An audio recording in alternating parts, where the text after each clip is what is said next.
Bienvenidos a Economía en Breve número 368 del 16 de junio del 2024. Comenzamos con el entorno político de México, en donde están pasando cosas muy trascendentes que definirán los próximos 6 años para el país, y está por verse quién ejercerá efectivamente el poder, ya que el todavía presidente López Obrador está dando claras señales de que pretende seguir ejerciéndolo después del 1 de octubre.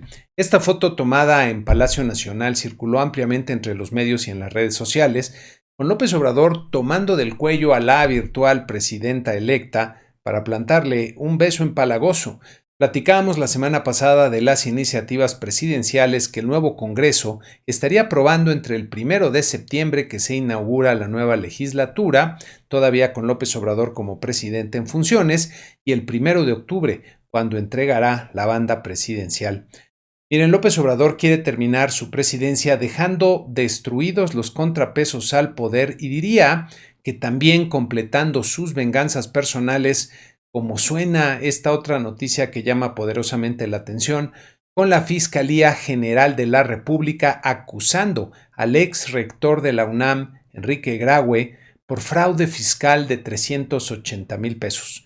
Regresando al tema del poder en México, esta foto del encuentro que tuvieron la virtual presidenta electa con el presidente López Obrador en Palacio Nacional me parece muy elocuente. Lo primero que tiene que hacer Claudia Sheinbaum es hacerse de los hilos del poder, lo que será muy complicado porque López Obrador no lo va a querer soltar, y en lugar de tener la cortesía mínima con la próxima mandataria, la está forzando a ejecutar su agenda, y seguramente querrá también determinar su gabinete, al menos en gran parte. Para Sheinbaum no hay ninguna prisa en realidad para aprobar las reformas a la Constitución que actualmente están en el Congreso, ya que podría hacerlo en cualquier momento de los próximos 3 años por lo menos. Además, el último y más importante contrapeso al poder es la realidad, y Sheinbaum se enfrentará a ella en los siguientes 6 años. Para lograr las metas de política pública que quiera alcanzar, necesitará recursos, y para ello necesitará una economía que crezca a un ritmo aceptable. La reforma al Poder Judicial, como está planteada, tendrá un impacto catastrófico sobre el Estado de Derecho, la inversión y la actividad económica de la siguiente década, y diría que su impacto sería 10 veces el que tuvo la cancelación del aeropuerto de Texcoco. No puedo saber si Sheinbaum entiende esto o le preocupe, pero sí puedo ver que trató de zafarse de la urgencia de aprobarlo al decir que habría que preguntar al pueblo haciendo un parlamento abierto, a lo que López Obrador reaccionó diciendo que era un tema ya muy discutido, insistiendo que habría que sacar la reforma en septiembre. Tiene mucha prisa.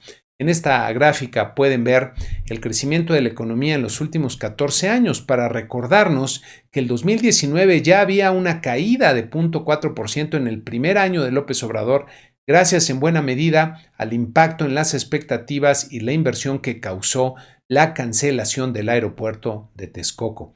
El crecimiento potencial que se estima para la economía de México actualmente estaría entre el 2% y el 2.5%, pero si se llevara a cabo la reforma judicial, esto, me parece, reduciría el crecimiento promedio del sexenio de Claudia Sheinbaum por debajo del 2%, y si bien nos va tal vez al 1% promedio anual.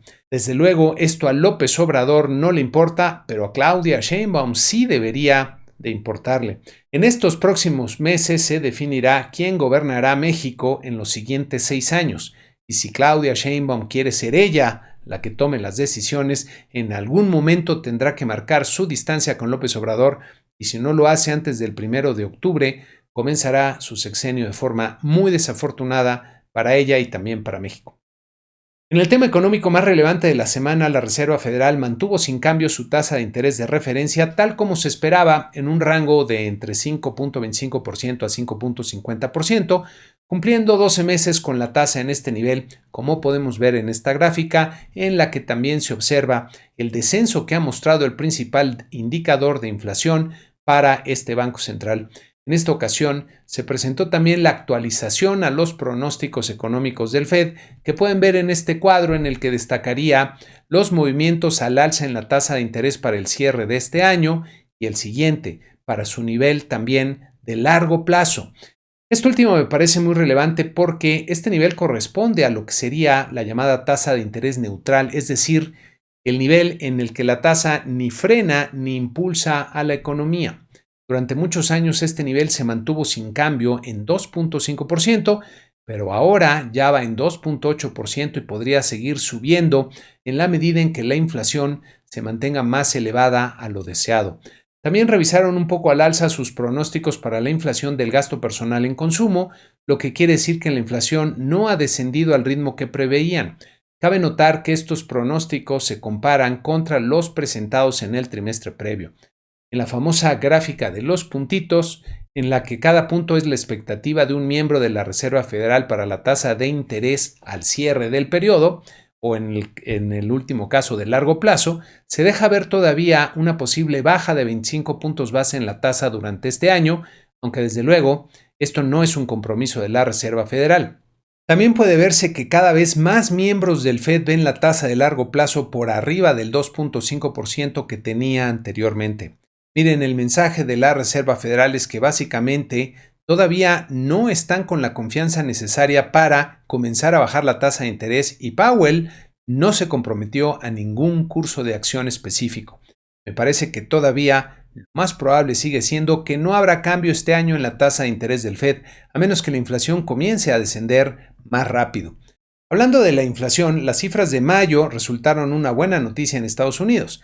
La inflación al consumidor registró casi 0% en el mes de mayo, quedando por debajo del 0.1% que anticipaba el promedio de analistas del mercado. Como vemos en esta gráfica, este nivel mensual de inflación queda dentro de lo que sería compatible con la meta de 2% del Fed, lo que desde luego es una buena noticia, pero falta todavía que se consolide en estos niveles bajos por varios meses. En la gráfica también pueden ver en esta línea azul claro que puse por aquí para ilustrar el promedio de la inflación mensual en los últimos 2 años, que todavía está por arriba de lo que sería compatible con la meta de 2%, además que ha mostrado una fuerte volatilidad. Excluyendo los componentes más volátiles de alimentos y energía, la llamada inflación core o núcleo de la inflación también resultó por debajo de lo esperado en mayo, 0.2% contra 0.3% y como pueden ver aquí, ya quedaría dentro del rango compatible con la meta del 2%. En esta siguiente gráfica podemos comparar el resultado de mayo de este año con los de mayo de años anteriores y puede notarse que todavía estuvo un poco por arriba de lo que sería usual para este mes, es decir, no fue un resultado tan bueno como podría pensarse con una lectura superficial. La tasa anual, tanto la inflación general como su núcleo descendieron durante mayo, la general alcanzando 3.3% y el núcleo 3.5%, encontrándose ya muy cerca entre sí. Así, los resultados de inflación de mayo fueron buenos, pero tienen que mantenerse bien por unos meses más para poder comprobar que la inflación ya está bajo control. Pasando a México, la producción industrial mostró un retroceso importante en el mes de abril, como pueden ver en este cuadro del INEGI, al caer 0.5% mensual. En esta gráfica podemos ver que luego del resultado de abril, la producción industrial mantiene una tendencia descendente desde el pico alcanzado en octubre pasado. Las manufacturas, que son el componente más importante de la industria, al representar cerca del 65% del total, cayeron 1.5% en abril, lo que comienza a marcar una muy incipiente tendencia a la baja luego de un par de años de estancamiento, lo que desde luego representa una mala noticia. Al interior de las manufacturas se observaron caídas casi generalizadas en sus diferentes ramas. En esta gráfica pueden ver una caída marginal en maquinaria y equipo que se mantiene dentro de una tendencia descendente. La rama de productos metálicos registró una caída más pronunciada de 4.6%, continuando con su tendencia descendente de los últimos 3 años. La rama de equipo de transporte también registró una caída importante de 1.6%, como vemos aquí. La industria de alimentos se contrajo 1.8% real mensual en abril, mostrando ya una tendencia descendente todavía muy modesta. La industria de la construcción, que es el segundo componente más importante de toda la industria, creció con fuerza en abril 1.8%, a pesar de lo cual no ha logrado todavía presentar un cambio de tendencia y parece estar básicamente estancada en estos últimos meses, como ven aquí. Al interior de la construcción, las obras de ingeniería civil crecieron de forma modesta, 0.3%, todavía lejos del sorprendente pico que alcanzaron en agosto pasado. La edificación, en cambio, creció con fuerza en abril, 1.7%, manteniéndose en una tendencia ascendente de recuperación, pero sin alcanzar todavía los niveles que tenía antes de este sexenio. Por otro lado, el INEGI dio a conocer su indicador oportuno del consumo privado, que recordemos es un ejercicio de nowcasting para estimar el consumo privado del mercado interior y no deben confundirse con el dato duro. En este caso tenemos malas noticias, ya que de acuerdo con la estimación del INEGI, el consumo privado interior habría caído 0.1% en abril y se habría mantenido estancado en el mes de mayo. Hay que recordar que ha habido diferencias importantes entre la estimación oportuna y el resultado observado, por lo que hay que tomar este indicador con la debida reserva. Por lo pronto parece que el consumo privado está bastante débil, lo que resulta curioso ante el despliegue de recursos públicos en los programas sociales previo a las elecciones. En el entorno global tuvimos varias noticias relevantes, comenzando por los resultados de las elecciones al Parlamento Europeo, que trajeron la sorpresa de un avance importante de los partidos de la extrema derecha del espectro político, junto con la pérdida de asientos para los partidos ecologistas y no alineados, como pueden ver aquí en esta gráfica de CNN. La mayoría siguió dominada por los partidos de centro, pero hay una llamada de atención del electorado europeo a sus líderes. Uno de los principales damnificados por los resultados fue el presidente francés Emmanuel Macron, cuya alianza de centro-derecha perdió varias posiciones en las elecciones europeas. De forma sorpresiva, Macron convocó a una elección anticipada para renovar el Parlamento y tratar de contener el avance de la extrema derecha de Marine Le Pen para las siguientes elecciones presidenciales del 2027, eso fue lo que dijo como razón. La apuesta de Macron es arriesgada porque podría perder la capacidad de gobernar a los ciudadanos si eligen un parlamento contrario. Los mercados franceses reaccionaron con cierto temor. Por otro lado, en la conmemoración del 80 aniversario del Día D, en el que las fuerzas aliadas desembarcaron en Normandía para el asalto final sobre el régimen nazi, el presidente Joe Biden emitió un discurso con varios paralelismos entre lo que ocurría entonces y lo que ocurre ahora en Ucrania, advirtiendo que los autócratas del mundo están observando lo que ahí pasa y renovó los votos de que Estados Unidos no se alejará del conflicto, ya que, si lo hacen, Ucrania será sojuzgada, y eso no terminará ahí, sino que los vecinos de Ucrania serán amenazados y toda Europa será amenazada. Incluso lanzó un ataque directo sobre Putin al referirse al líder de largo plazo de Rusia como un tirano. Esta semana también, por cierto, arribaron a Cuba varios buques de guerra rusos, incluido un submarino nuclear. De acuerdo a esta nota de Reuters, Rusia señaló que los Estados Unidos no deberían estar nerviosos por esto, pero que Occidente parece sordo a las señales diplomáticas de Moscú y solo se dan por enterados cuando el ejército o la marina toman acciones. Por otro lado, de acuerdo a información de diferentes medios, el presidente ruso Vladimir Putin habría puesto las condiciones para comenzar las pláticas de paz en Ucrania, que incluyen la retirada completa de varios de los territorios ahora ocupados por las tropas rusas, es decir, dame lo que quiero y entonces hablamos de paz. Desde luego, Ucrania se ha mantenido firme desde un principio que no cederá ningún territorio a Rusia. Por lo que veo, Putin se está dando cuenta de que el costo de conseguir lo que ha querido se ha incrementado considerablemente luego del frente que están presentando los aliados occidentales y sobre todo ahora que no funcionó su amenaza de usar armas tácticas nucleares y Ucrania tiene la autorización para usar las armas más sofisticadas que recibe de Occidente para atacar posiciones al interior de Rusia con ciertas restricciones. En fin, el panorama geopolítico global sigue complicándose, aunque hay algunas señales, diría, alentadoras en el horizonte. Los mercados accionarios, por otro lado, tuvieron una semana de retrocesos en lo general, como pueden ver en nuestra tabla semanal, con nuestro promedio simple de 10 mercados retrocediendo 0.9%. Nuestra Bolsa Mexicana de Valores volvió a perder en la semana, ahora 1.4% para terminar en las 52.223 unidades. Nuestro tipo de cambio siguió presionado, como vemos en esta gráfica, terminando en los 18.46 pesos por dólar. Las tasas de interés de largo plazo se incrementaron fuerte en la semana, como ven aquí, reaccionando a las intenciones del gobierno de pasar la reforma al Poder Judicial y otras que eliminarían los contrapesos institucionales y debilitarían el Estado de Derecho. Hubo por ahí una operación de recompra de bonos denominados en dólares que vencen en el 2025 por 894 millones de dólares, pero para el tamaño que tiene la deuda externa, la reducción es bienvenida pero bastante marginal en su efecto sobre la economía y las finanzas públicas. La operación tiene sentido porque seguramente estarán aprovechando la baja en los precios de los bonos que se da como contraparte del aumento en sus tasas de interés de rendimiento y también porque el entorno que se ve venir será complicado y el tipo de cambio podría estar mucho más alto el año próximo y es mejor pagar ahora.